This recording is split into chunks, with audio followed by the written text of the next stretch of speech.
जी। जी Ram sir. Radhe Radhe महाराज जी। महाराज जी, मैं अपने परिवार और बच्चों की जिम्मेदारियों के कारण, काम के कारण एक नियमित समय पर सुबह बैठकर प्रार्थना और भक्ति करने में असमर्थ रहती हूँ। अक्सर मैं नहीं, घर के ऐसा कामों हमने कभी किसी को आदेश नहीं किया कि आप एक नियमित समय में भजन कीजिए। ये विरक्त साधक के लिए है। गृहस्थ साधक के लिए तो हमने यही कहा है कि आप सुबह उठे हो, आपका पति ऑफिस जा रहा है, तो आप रसोई तैयार करो, अपने पति में भगवान का भाव करो और उसको भोजन पाओ, क्योंकि वो बेचारा 8-10 घंटे के लिए बाहर जा रहा है। अब आप अपनी पूजा विस्तार करके बैठ जाओ, उसका टिफिन नहीं तैयार, उसका भोजन नहीं तैयार, बच्चों के लिए स्कूल जाना है वो तैयार नहीं। तो गृहस्थी में ऐसी बात नहीं। गृहस्थी में रसोई बना रहे, राधा राधा राधा, झाड़ू लगा रहे, राधा राधा राधा, जो काम कर रहे भगवान का नाम लेते हुए करो और पहले अपने परिवार की सेवा करो। गृहस्थी में सबसे बड़ी पूजा है अपने परिवार की सेवा करना। मूर्ति विराजमान करके पूजा कर रहे हैं और साक्षात जो भोग लगाने के लिए उनको हम ऐसे परेशान करें? नहीं। पति कह रहा पानी लाओ, बोले शंकर जी में चढ़ाया हुए, पहले पति रूप शंकर जी का त्याग करे तो वहां शंकर जी कोई जल थोड़ी लेने वाले। ऐसे ही भाव से अपने परिवार की पूजा करो। पुत्र में भगवान, पति में भगवान, सास ससुर में भगवान, और कहीं मंदिर जाओ चाहे ना जाओ, अपने घर में ही मंदिर है, घर में ही प्रभु विराजमान। कहो सो कहाँ जहाँ प्रभु ना है।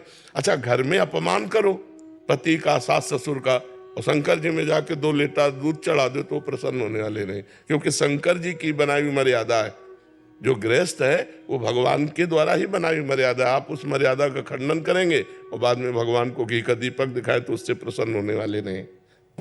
महाराज जी, जैसा आप कहते हैं कि भजन प्रारब्ध में नहीं होता है, तो महाराज जी फिर उस हिसाब से तो संत जनों की कुंडली खाली होती है महाराज जी। संत जनों के तो जीवन ही भजन होता है, उनकी कुंडली खाली होती है महाराज जी। तो उनका भजन थोड़ी लिखा था कि जन्म लेकर भजन करेगा।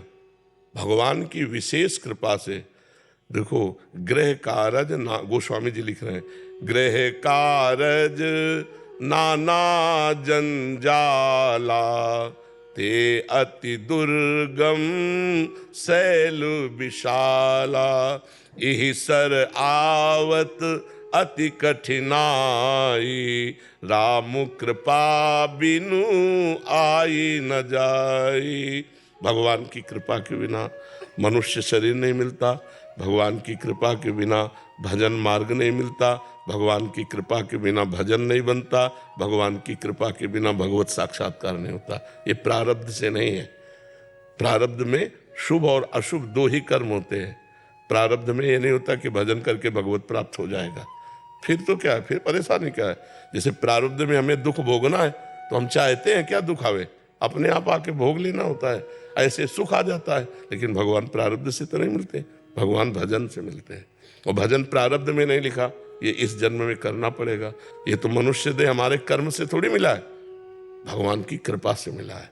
मानो देह बड़े भाग मानुष तन पावा, सुर दुर्लभ सदग्रंथन गावा, कबहू का करि करुणा नर देही, देत ईस बिन हेत सनहि।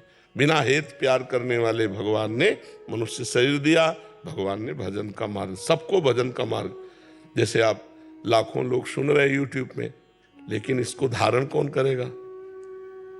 जो धारण करेगा वो भगवान को प्राप्त हो जाएगा। नहीं, भगवान की तरफ से तो ऐसा नहीं कि आप यूट्यूब में गंदी बात ही देखें, बड़े बड़े संतों के सबके प्रवचन पढ़ें, तो आपकी अगर भावना बनी और आप संत संग सुने और आपका मन भजन में लग गया, ये कृपा हो गई।